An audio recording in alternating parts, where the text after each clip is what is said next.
नमस्कार, तो स्वागत है आपका वन इंडिया हिंदी में। मैं हूं आपके साथ काविंद्र चौहान। महाराष्ट्र में अघाड़ी सरकार की गाड़ी खतरे में नजर आ रही है। ऐसा हम इसलिए कह रहे हैं क्योंकि महाराष्ट्र में एमएलसी चुनाव के बाद से शिवसेना नेता एकनाथ शिंदे, जो कि महाराष्ट्र सरकार में मंत्री भी हैं, वो अपनी ही पार्टी के संपर्क में नहीं है।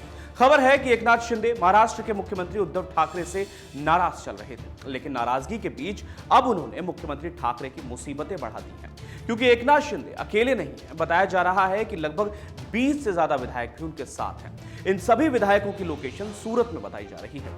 शिवसेना नेता संजय राउत का कहना है कि विधायकों से संपर्क करने की कोशिशें की जा रही हैं, लेकिन अभी तक सफलता नहीं मिली है। वहीं दिल्ली में जहां हल्की बारिश के चलते तापमान में गिरावट देखी गई, तो वहीं सियासी तापमान बढ़ गया है। शरद पवार के घर में मीटिंग का दौर चल रहा है, तो वहीं गृह मंत्री अमित शाह ने भी बीजेपी अध्यक्ष जेपी नड्डा से मुलाकात की है।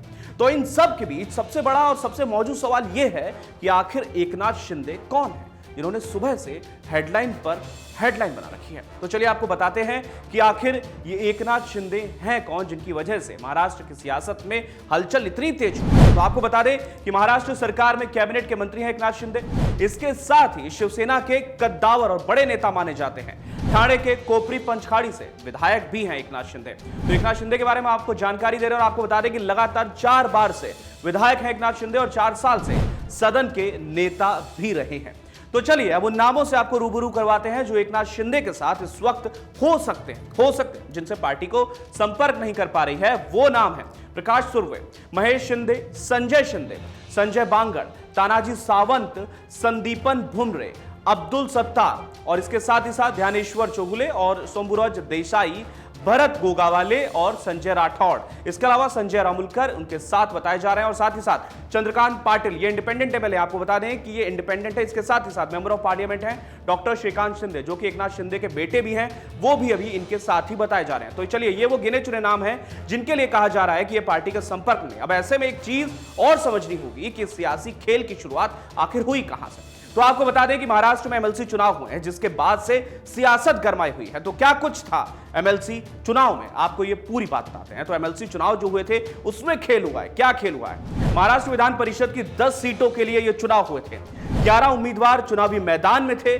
बीजेपी के 5 उम्मीदवारों को जीत मिली। इसके साथ ही आपको बता दें कि शिवसेना एनसीपी के 2-2 उम्मीदवारों की जीत हुई और कांग्रेस के महज 1 उम्मीदवार को जीत मिली। शिवसेना के 3 वोटों में सेंधमारी हुई, यही सबसे बड़ा गड़बड़ था, आपको बता दें। और इसके साथ ही क्रॉस वोटिंग से कांग्रेस के एक उम्मीदवार की हार हो गई। नवाब मलिक, अनिल देशमुख वोट नहीं डाल सके क्योंकि इस वक्त उनके ऊपर बैन लगा हुआ है। तो आपको बता दें कि तो एमएलसी चुनाव में बीजेपी को मिली जीत के बाद से ही महाराष्ट्र में सियासी हलचल तेज हो गई है। लेकिन ये काफी अहम भी है क्योंकि महाराष्ट्र में गुणागणित के जरिए ही अघाड़ी सरकार अमल में आई थी, जिसमें शिवसेना, एनसीपी और कांग्रेस शामिल हैं। और अगर एकनाथ शिंदे इतने विधायकों को लेकर इधर से उधर हो जाते हैं तो सरकार खतरे में आ जाएगी। तो चलिए अब आपको महाराष्ट्र में सरकार की संरचना का पूरा गणित समझाते हैं। इसको ग्राफिक्स के जरिए दिखाएंगे हम आपको कि क्या है। तो शिवसेना के महाराष्ट्र में 56 विधायक हैं, एनसीपी के 54 हैं और कांग्रेस के 44। इसके साथ ही साथ बीजेपी के 113 प्लस विधायक हैं, जिन सबसे मिलकर सरकार बनती है। और बीजेपी जो है वो अपोजिशन में थी, लेकिन अभी सियासी